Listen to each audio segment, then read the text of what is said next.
สวัสดีครับ SCP Motor นะครับรถไฟฟ้ามินินะครับเป็นรถอเนกประสงค์เหมาะแก่การใช้งาน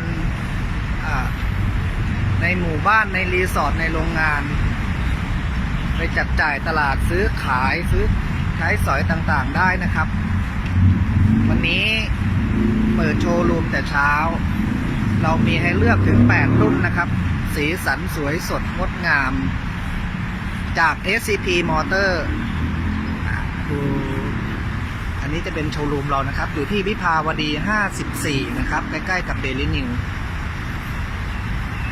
ถ้าผ่านไปผ่านมาก็แวะมาทักทายกันได้นะครับหรือเราจะมาลองขับกันได้ราคาย่อมๆครับ169,000ก็มีหลายสไตล์ให้เราเลือกนะครับอย่างเช่นคันเล็กๆนี่ก็แค่139,000 บาทนะครับใช้พลังงานไฟฟ้า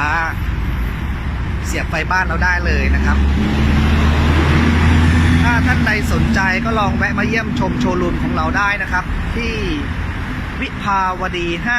54ใกล้ๆกับเดลินิวใกล้ๆกับยาคูเรานี่เองนะครับโรงงานยาคู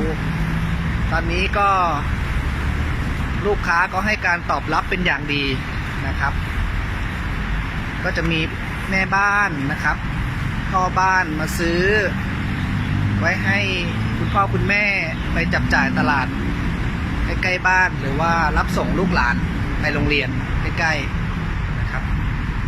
เดี๋ยวเราจะมาแนะนำนะครับมีหลายรุ่นอย่างเช่นรุ่นนี้นะครับก็จะเป็นหลายๆประตูมี4ประตูแล้วก็ประตูด้านหลังก็จะเปิดได้นะครับแต่ถ้าเป็นรุ่นนี้ก็จะเป็นกระบะนะครับเป็นกระบะน่ารัก129,000 บาทครับถ้าลูกค้าท่านใดสนใจก็แวะมาเยี่ยมชมมาทดลองขับกันได้นะครับภายในเราก็สวยอย่างเช่นรุ่นนี้นะครับออปชั่นรถยนต์แต่การใช้งานเหมือนรถกอล์ฟครับผมเหมือนเอาผาดเลยดูหน้านะครับดูหน้าคันนี้เหมือนเอาผาดเลย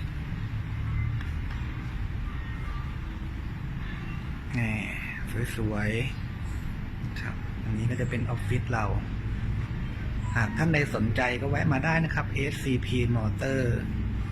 อันนี้ก็จะเป็นคันสีชมพูสำหรับคุณผู้หญิงน่ารักนะครับมีคันสีเหลืองนะครับสีเหลือง99,000ก็มีสำหรับการใช้งานนะครับก็เสียบไฟบ้านธรรมดาแล้วก็วิ่งได้สปีดได้40 กิโลเมตรต่อชั่วโมงขึ้นไปแต่ละคันนะครับแล้วแต่รุ่นแล้วก็การชาร์จไฟครั้งหนึ่งก็อยู่ที่ประมาณ 6-8 ชั่วโมงในการชาร์จนะครับแล้วก็อัตราการประหยัดก็จะอยู่ที่ประมาณ10 กิโลเมตรต่อ1 บาทนะครับ